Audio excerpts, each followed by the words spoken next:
Trump panics as war backfires, Iran threatens his life. While Donald Trump stood in front of cameras declaring that Iran has surrendered, something very different was unfolding on the other side of the world. Iran's top leadership, far from decimated, far from broken, was issuing statements that read less like a white flag and more like a promise of unfinished business. The foreign minister, the national security chief, the president, all of them saying the same thing in different words. We are not done, Donald. We are coming for you. Two narratives, one crisis. On one side, a president insisting the enemy has cried uncle.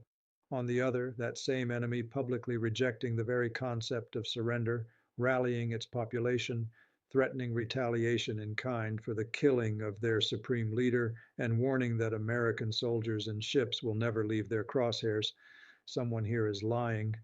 The terrifying part is that it might be everyone. What I am about to walk you through is not just another update on the Middle East.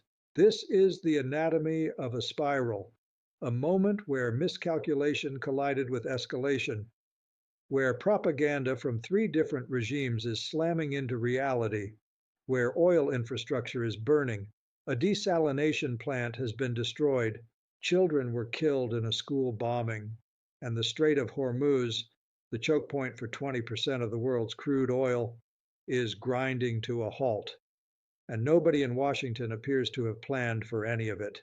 In the next few minutes, I am going to show you exactly what Iran's leadership is actually saying, why Trump's they surrendered narrative is crumbling in real time, and why the geopolitical world you are living in today looks nothing like the one you woke up in a week ago. Now imagine this. You have a neighbor, a powerful neighbor.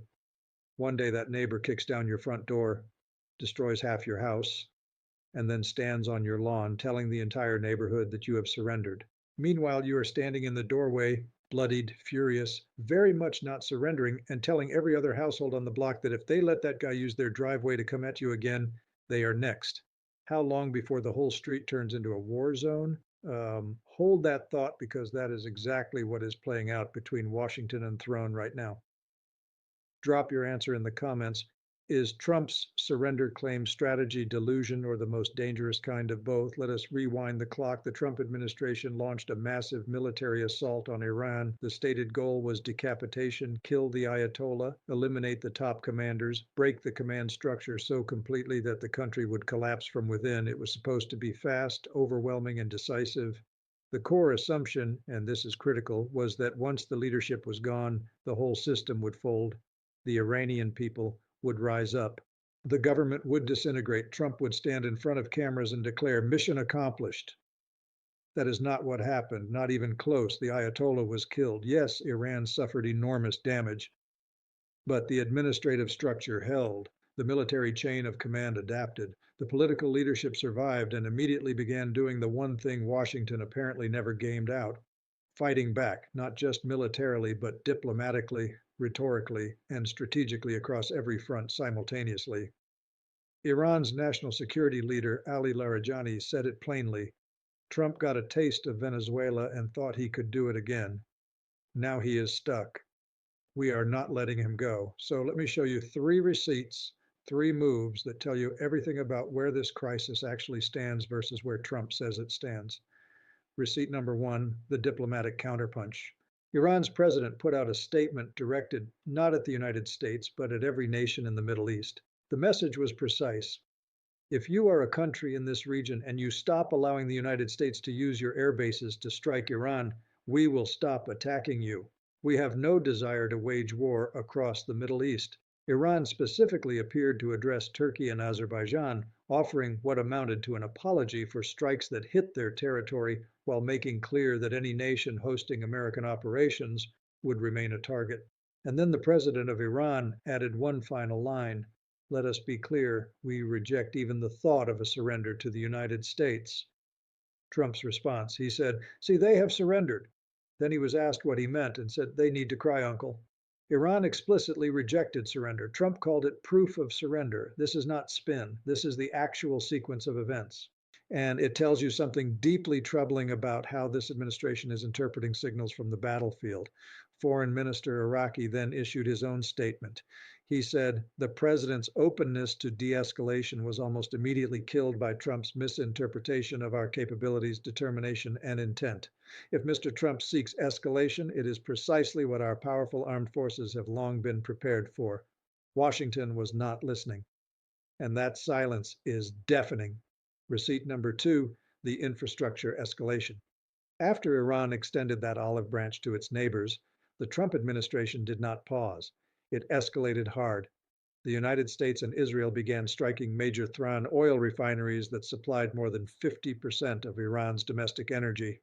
Footage from the Shahan oil depot showed an inferno that looked like something out of an apocalypse film. Oil spilling from the depot met the city's sewage system, creating a literal burning river flowing through the streets.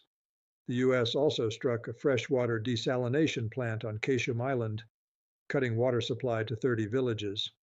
Iraqi called it a blatant and desperate crime and warned that the U.S. had set a precedent with grave consequences. And then there is the school. An elementary school in Mashhar was hit by the United States, killing approximately 150 children. Satellite imagery and intelligence briefings to Congress all point to the same conclusion. The Trump administration has not meaningfully addressed it. When you bomb a nation's water supply, energy grid, and schools, you are not breaking their will. You are forging it into something harder than it was before. That is not strategy. That is the opposite of strategy. Receipt number three, the Strait of Hormuz crisis. 20% of the world's crude oil flows through the Strait of Hormuz. Right now, it is effectively closed. Oil tankers are trapped. Insurance companies will not cover passage.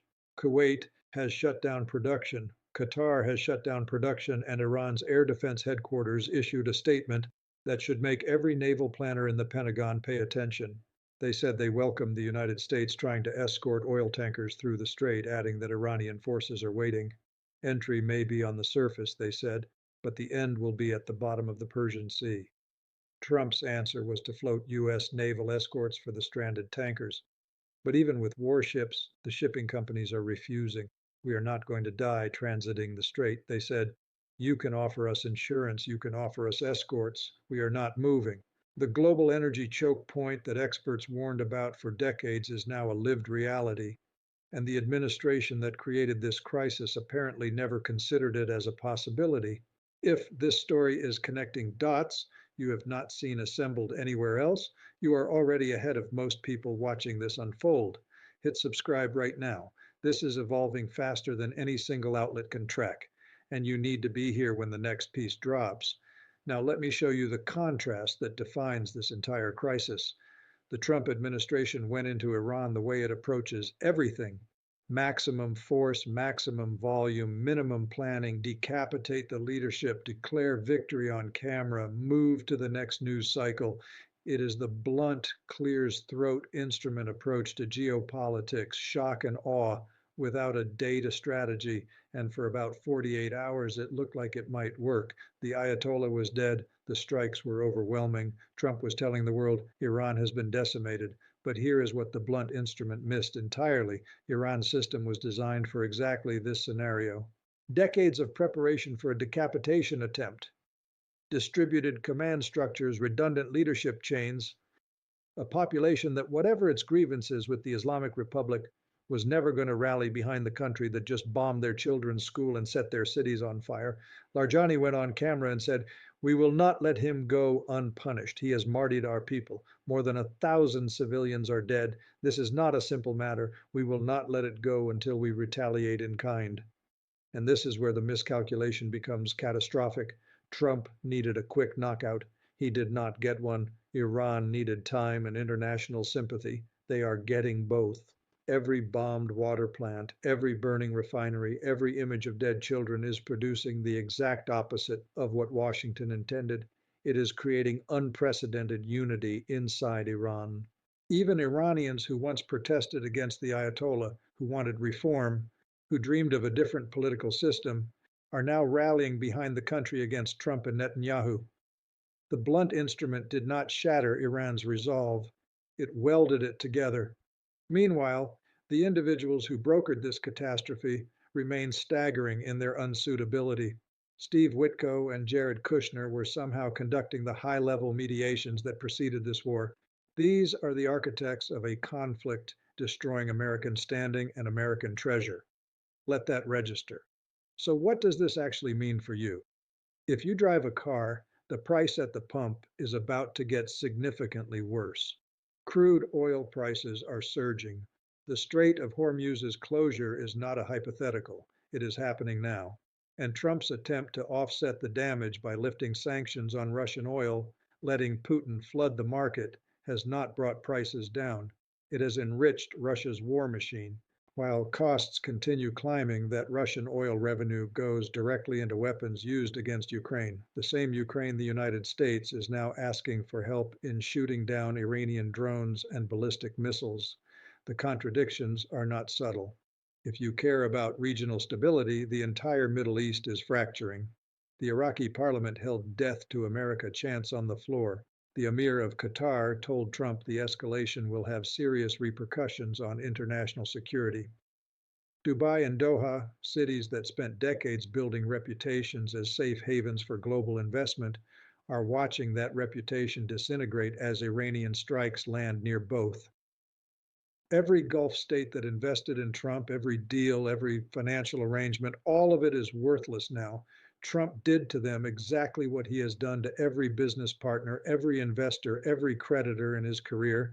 He took their money and left them holding the wreckage. Once these nations restructure their security posture around new partners and new assumptions, they do not restructure back just because the politics cool down. The trust follows the new routes and it does not come home. Let me give you three scenarios for where this goes from here. Scenario one, manage de escalation. Back channel diplomacy produces a face saving arrangement. Iran agrees to stop striking Gulf neighbors. The U.S. quietly scales back strikes on civilian infrastructure. Some kind of ceasefire framework emerges, mediated perhaps by Qatar or Turkey.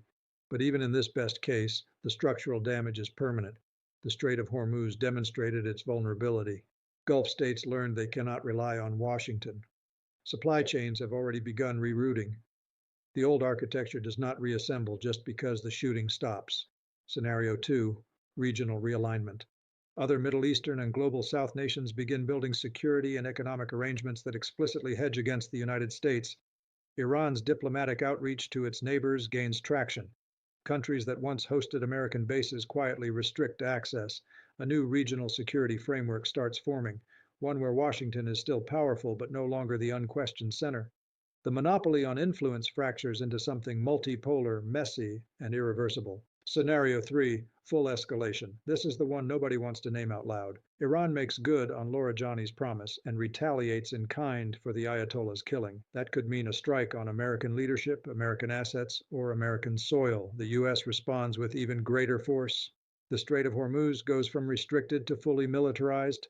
Oil hits $200 a barrel. Global recession. Sectarian conflicts across Iraq, Lebanon, Syria, and Yemen that were held together by threads all ignite simultaneously, and a war that was supposed to be fast and decisive becomes the exact quagmire that 18 U.S. intelligence agencies already predicted it would be. Iran's foreign minister made precisely this point. He said Trump's own National Intelligence Council determined that war in Iran is destined to fail. He said he warned Trump's envoys that war would not improve the bargaining position. Were those warnings conveyed? The relationship between the United States and the Middle East will never look the same after this. Even if Trump leaves office tomorrow, the lesson has been learned by every government watching. You never place your entire strategic future in the hands of one unpredictable actor. Once alternatives are built, once trust is incinerated, once the images of burning schools and rivers of fire are seared into a nation's memory, you do not return to the old normal. Normal left the building a long time ago. You have the Trump regime full of liars. The Netanyahu regime full of liars. The Iranian regime also full of liars. Three brutal power structures, each responsible for enormous suffering, each spinning furiously. America once led the international community through crisis like this, flawed as it was. At this point, the United States has not just ceded the moral high ground, it has, to borrow a word from the Trump regime itself, decimated it. So I will leave you with this. Did Trump decimate Iran or did he decimate America's last remaining credibility in the region? Is this strength or is this the most expensive miscalculation in modern military history? And when Laura Johnny says, we will not let him go unpunished and we will retaliate in kind, is that bluster? Or is that the promise of a nation that just lost its supreme leader and over 1,000 civilians? Drop your answers in the comments. I read every single one. Subscribe because the next chapter of this story, the Strait of Hormuz standoff, the oil price explosion, the congressional briefings on what actually happened in Mashhar is coming fast. This story is not slowing down. Do not look away. This content is commentary and analysis for formational purposes only. It does not constitute financial, legal, or geopolitical advice. Consult qualified experts before making any decisions based on the events discussed.